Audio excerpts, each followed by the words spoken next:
If you're anything like me and you're just thinking, yes, the show must go on, then you got a home here. Welcome to the Go Show, celebrating all things outdoors in this beautiful outdoor playground of a state, nation, and world that we live in. We're just knocking on Insta's door.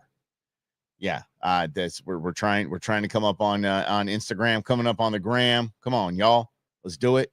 Let's see what we got here. Here we go. We're up and running. Whoo, yeah. The show must go on. Yes. I was just informed in my pre-show Queen Bee rocket fuel phone call. I was informed that the part of the show needs to be changed. And when I say that the show must go on, I was talking about our annual Hall of Fame, Arizona Outdoor Hall of Fame induction banquet. It's so much fun. It's a great event. It's a beautiful event. And it was a comedy of almost a comedy of errors, not on our part, from the word go, from the jump. So I can discuss that a little bit later, because that's going to be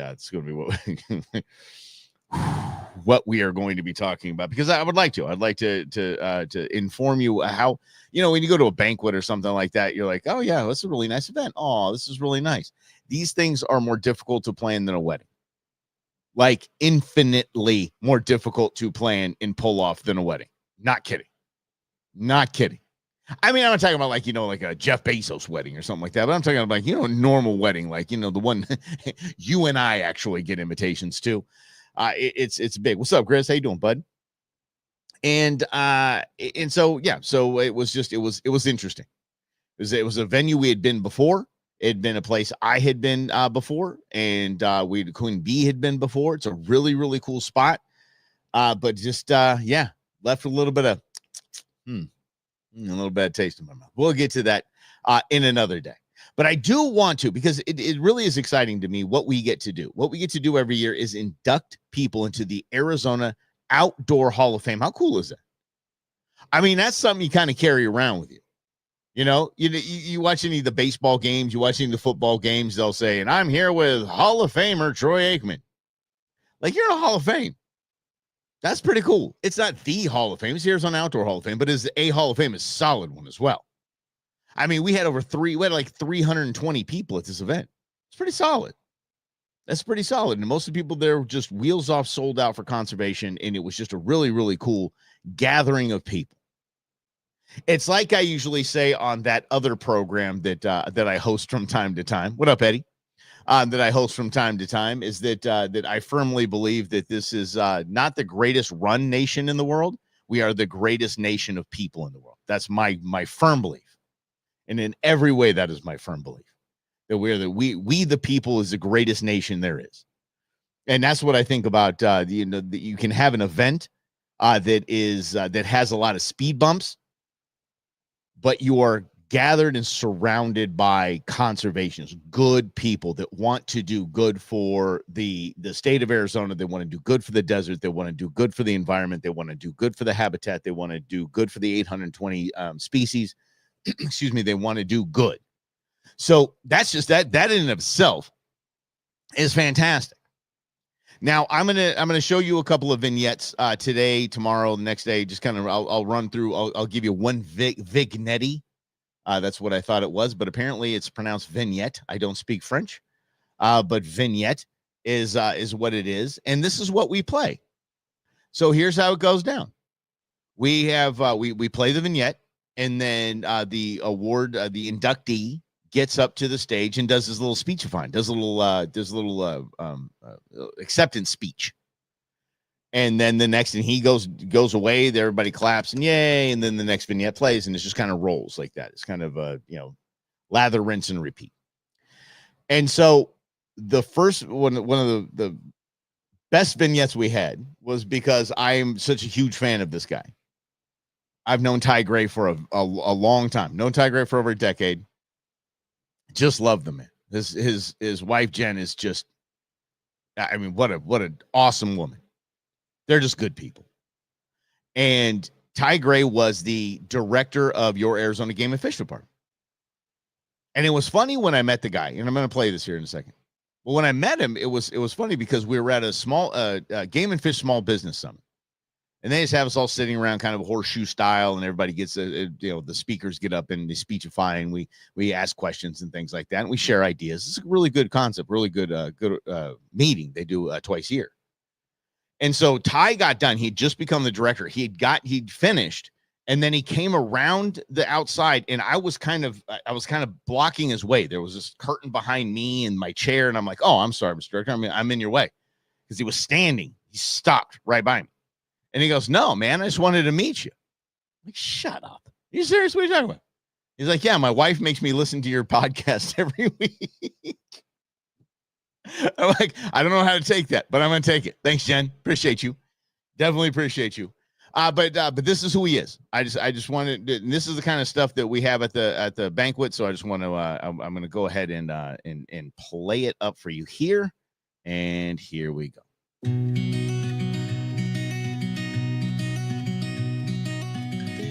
Ty Gray is a bridge builder, not the hard hat wearing concrete construction kind of bridge builder.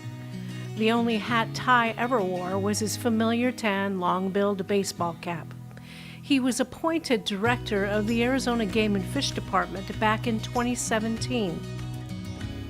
He strengthened department relationships and bridged connections and partnerships with several conservation organizations, laying the groundwork for a truly collaborative approach to tackling conservation issues. Known for his transparency and willingness to listen, Ty fostered a trusting environment where open dialogue and diverse perspectives thrived.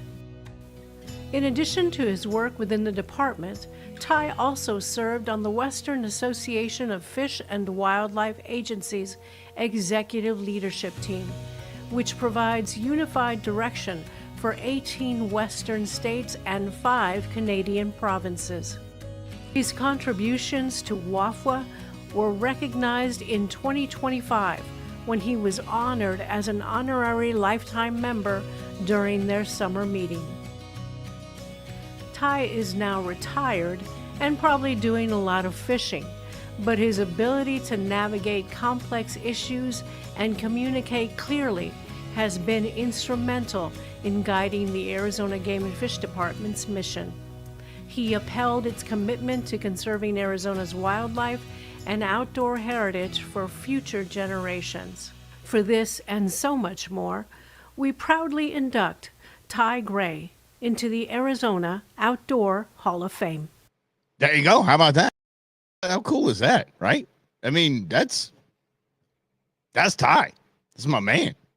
Ty was fantastic. Larry Voiles was the director before Ty Gray of your Arizona Game and Fish Department. He was very just, boom, my way, let's go. Like, and I'm not saying mean way. He's totally, what a great dude.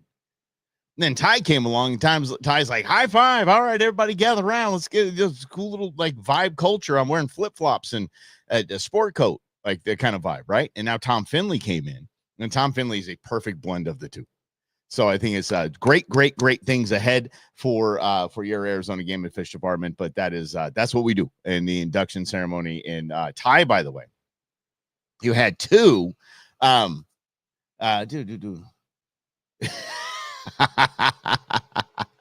Yes, Chris, I know. I know they make you listen, pal. But the cool part about it is each of the inductees had an option. They can get a really cool quail. This thing looks like this. I happen to have one right here. This bad boy right here. This thing is cool as hell. And the new bases, by the way, like any crack or any imperfection in the base, it gets filled in with turquoise. And then, I mean, these are beautiful bronze quails. So you had an option to get one of those or to get a shotgun.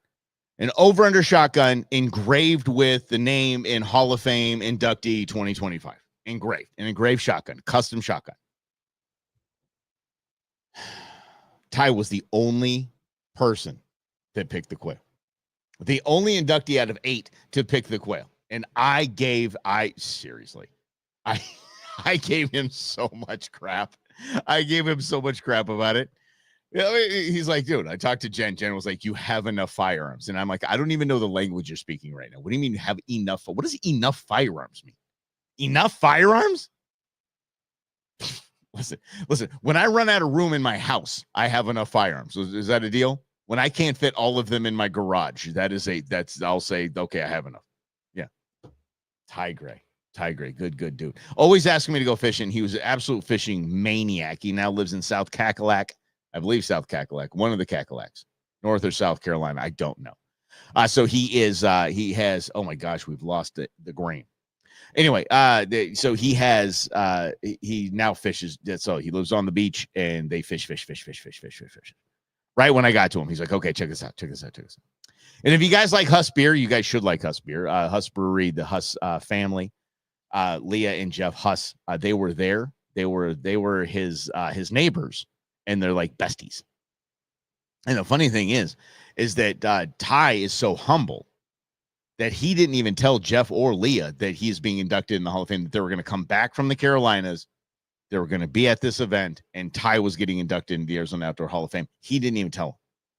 So I called Jeff Huss, and I said, I know he hasn't told you, but he's going to be inducted in the Hall of Fame. He just started laughing. He's like, that's classic Ty, man. That's classic Ty. And so they surprised him. They bought an entire table and brought their neighbors, their friends, and all that, and they had a table. So Ty was very upset with me, but it's kind of in a wink kind of way, kind of in a thank you, I'm upset with you, but that's really cool kind of deal. Yeah. Yes, you and Eddie, I know you guys are fantastic, and I would love to have all of you volunteer. I'd love to have you guys there. We have the Conservation Cup coming up on March 7th. Dog nabbit, March 7th. I knew it started with an M. March 7th. And yes, Eddie, I did say beer. So Huss, we support Huss as best we can, because they're just good people, and they're connected to us, and they're good, dude. They're connected with us. They're Huss. No, that doesn't work as a slogan, but I throw things out here. I just chuck it against the wall and see what happens. All right, since I have half a program that I had to audible on, I guess we're not talking about the venue.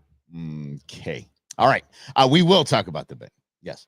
Huss is us. I like that. Huss actually came out with a new ASU beer, a licensed ASU, Arizona State beer. So it's called Devil's Halo, I think. Cool. Really, really cool. Hey, I swear I picked the wrong month to stop drinking. Whew. There's so much I wanted. Wrenhouse, I think Wrenhouse reached out to us. Was it Wrenhouse? Somebody reached out to us and wanted to do a collaboration beer with Wildlife for Tomorrow, and I was like, holy cow. I can just sniff it. I can just go, tastes great. Less filling. Tastes great.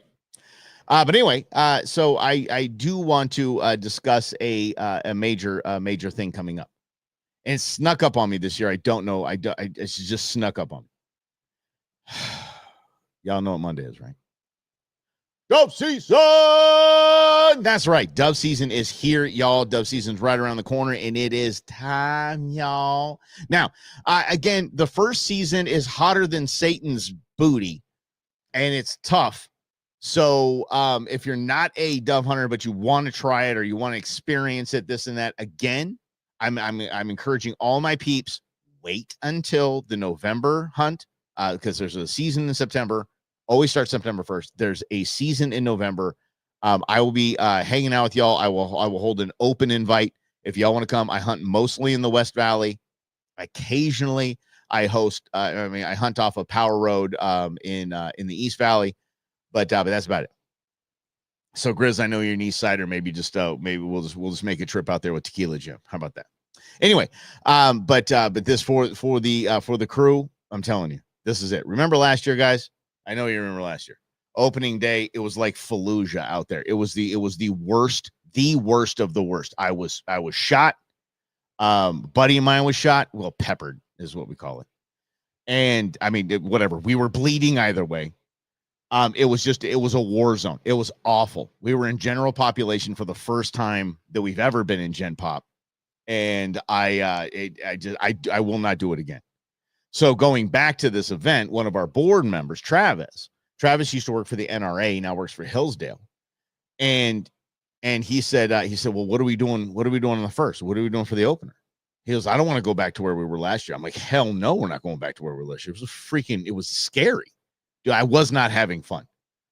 And y'all, I understand embrace the suck when you're hunting, like, just the climbing the hills, the cold, the weather, this, that. Yeah, Schleprock is in Gen Pop. You're right, Grizz. For those who don't know, Schleprock was this long-haired dude that was this kid that was just running around, literally running and shooting at the same time, shooting anything that he saw, shooting at anything that he saw. It was awful. It was absolutely awful. So anyway, and by the way, when I got peppered, it was in the face and in the neck and in the shoulder. So that's why we wear eye protection, people. Wear eye protection. I swear I probably would have got one in the eye. Anyway, where was I going? What was I doing? Oh yeah. So Travis, I said, dude, I don't know. I mean, we're locked down in a lot of places because people go out there and they act like idiots. They get on land and they don't pick up after themselves, beer cans, all this stuff laying around. They trash the place and then they close it down for hunting the next season. So he said, I'm going to go ask Tom. I'm like, wait, what did you just say? You're going to go ask the director of your Arizona Game and Fish Department. He goes, yeah. I'm like, okay. And then he went and talked to Tom. And Tom's not going to, director of Game and Fish is going to be like, here's where you need to go. He isn't going to be anything like that. Might have suggested where we pointed him in the right direction. So we're doing our homework to see if we can find a good spot for opening day that isn't in general population, for the love of grief. Just, again, I've never had less fun hunting in my life. And again, that's what I was talking about is embrace the suck, right? So the embrace the suck, and it's the cold, the weather, the rain, you just embrace it because you're hunting. That's what you're doing, right? This isn't the kind of suck to embrace. This is the kind of suck to stay far away from, because it's dangerous. It's just flat out dangerous. So we're doing our best to figure that out. Hopefully, in conjunction with Wildlife for Tomorrow, I think I'm going to secure a membership at the Desert Creek Sportsman's Club as well, and hopefully we can have some pheasant hunts as well. So we can just, and it's a good place to dove hunt too. If we just want to go second season, we can just roll over there and get a spot. I know, if things haven't changed, it's just going off.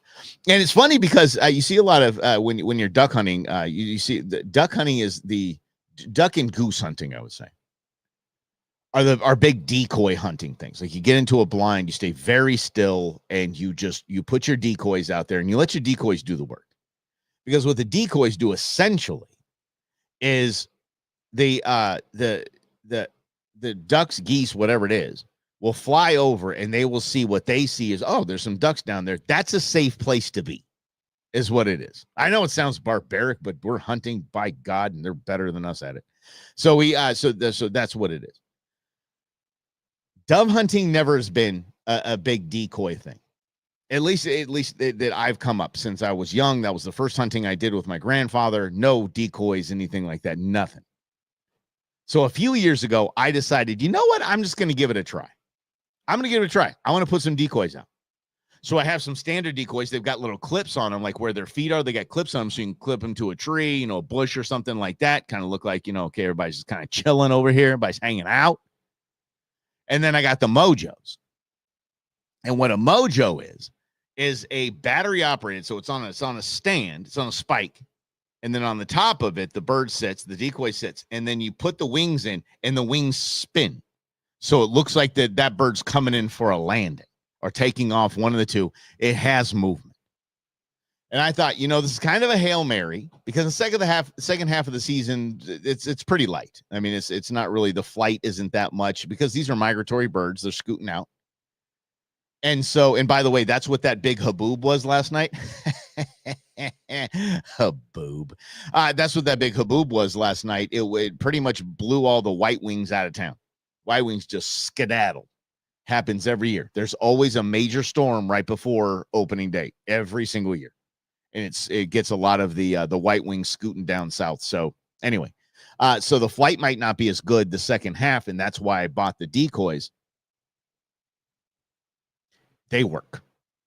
They work beautifully. I did not expect this in any way, shape, fashion, or form. You see dove coming in, landing right by the decoys, just landing.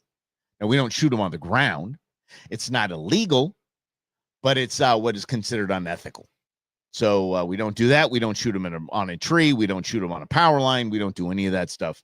We shoot them when they're flying. Okay? If you want to chuck a rock at the tree and get it up in the air, go for it. I think that's perfectly legitimate. I'm going to admit to you guys. Guys, I'm an open book, and you know this. Okay? Use a wing on a string. Nice. I don't even know what wing on a string means, but it sounds like something you could pick up at Sportsman's Warehouse, right? It's wing on a string. It's Eddie Goodwin's Wing on a String. Hey, Wing on a String. Song title? Song title? Huh? Yeah? I know the Fleetwood Mac had that White Winged Dove thing, but it's okay. Wing on a String might be a good song. Throwing it out there. Just spitballing here, guys. Okay, I'm going to admit something. I have shot a bird out of a tree. I have. And by the way, it wasn't when I was young. It wasn't when I was young. It was when I was well into my 40s at this point. Not kidding. I did. And it is, I understand it is not, there's not much sporting about that, especially with a shotgun. Okay. I was at 14. 15 is your limit. I was at 14. And the flight just died down to nothing. To nothing. I'm like, oh, come on. Daddy wants a limit. Let's go. For the gram. Daddy wants a limit. Daddy wants some kebabs. Woo, come on. I want some poppers. Let's make this happen. Come on. 15, baby, 15. I was packing up. I was defeated. I was like, I can't believe I got 14. 15 bag limit, I got 14. Landed right up in that tree. These. Yep. Pop. 15 limit. Am I proud of it? No. Am I not proud of it? No. Like, whatever. Oh man. And that's it. I think that it's it is not it's not the way you want to hunt. Every now and again you're like, okay, come on. Let's get this limit and go home. Yep. All of them became poppers the next day though, so it's all good. It is all good. Yes. At least I justify that to myself. But we do not shoot dove on the ground, in trees or on power lines. Except for maybe one exception. Yes. Yeah, it's a 2 a.m. infomercial. That's right. Yes. Did you guys know, you want to hear a fun fact about me? When I was getting into real estate in my very, very younger years, I had a friend of mine that was pulling a night gig, and she was like, hey, why don't you come pull this? You know, you're going through real estate school and all that stuff like that. You don't have a lot of time for work. Why don't you pull a night gig? I answered late night infomercial calls. I really did. I did. I was that guy. Yep. I didn't want anybody to know my name. Even I said my name was Mike Wilson. Oh, Wilson, because that was my niece's last name. I went by Mike Wilson. It's not like in Vegas in the talk radio world. I'm Russ Michaels. That's right, Russ Michaels. How cheesy is that? Anyway. But yeah, taking late night infomercial calls was a trip. Especially when they had those twin, what do we call them? Oh, see, now I'm getting myself into trouble. What do you call them? We used to call them the M word. Little people, who came call little people, they were twins and they were real estate investors. Oh my gosh. You know how many drunk frat boys calling me at 2 a.m. wanting to buy one of them? Not the program, one of the dudes. Can you book them for parties? Oh my gosh. That was back when the Food Saver came out, the Tilia Food Saver, dude. I crushed it at that. Silly Mike. That's when he answers a silly Mike. Yeah, that's right. No. The 900 numbers, buddy. Wait, hold on. What's it? You say 9? Yeah, the 900 numbers. Yeah, Michael. That's what I'm doing. You can't say it, Eddie. You're not allowed to say it. At least I can't say it. You can put it in the comments all you want, but thank you for putting it in the comments because that's what my head thought was saying. But yes, I did. I answered late night infomercials. My deep, sultry voice. Yeah. God, could you imagine if that were a thing right now? Thank God there's an internet. Can you imagine that people had to do that? If you put a credit card number in your phone and you had to do it on the thing, beep, beep, beep, beep, beep. Just to have somebody talk dirty to you. Oh, yeah. Yes. Okay, yes, you didn't say it, you typed it. Amen, brother. Amen. It's not a head thought. It's not a released head thought if it's typed. I'm down with that. But I'm excited for dove season. Dove season is one of my favorite things. The pros get out there and absolutely endure the heat and sweat like crazy, but just know what we're doing. Michael, I could imagine a rotary phone putting your credit card number in. I didn't think you could do that. But even when it was rotary and it went to the push buttons, there was still that a base that you put the phone receiver on. Yeah. When do we go, Mike? Eddie, we're going to go November timeframe. So November when it's cooler, when it's when we can just hang out and not let's get out of here because it's too hot. I want to enjoy the day and just wait till the flight completely dies down, and then we can go to breakfast or something like that. So yeah, that's what we're doing. That's what. Yeah, but I see someone out there still dialing those lines. Been a hot minute, but occasionally we still see a commercial or two. Oh hell yeah, man! Those infomercials are still around. They're still around. Back if you want to know a really, really crazy, and I mean crazy, documentary. There was a documentary on QVC. Holy crap, man! That's an operation right there. That is an operation. It's nuts. It's absolutely nuts. But if you get on there, man, you got it. You made it. You just done made it. All right, I got to get the heck up out of here. You guys are absolutely amazing and fantastic. Thanks for letting us chat it up. Maybe, just maybe, we can share what happened with the with the venue tomorrow, but it might be down Thursday, Friday timeframe. We're gonna make it happen. But no, we can't do it on Friday. That's FAFO Friday. You did not. You would prank call QVC. Did you ever get on air? Hoo-hoo-hoo! Oh, I got to hear about that. That's fantastic. All right, you guys are the best. Thanks so much. We will see you mañana right here on The Go Show. Celebrating all things outdoors in this beautiful outdoor playground of the state, nation, world that we live in. Hasta mañana.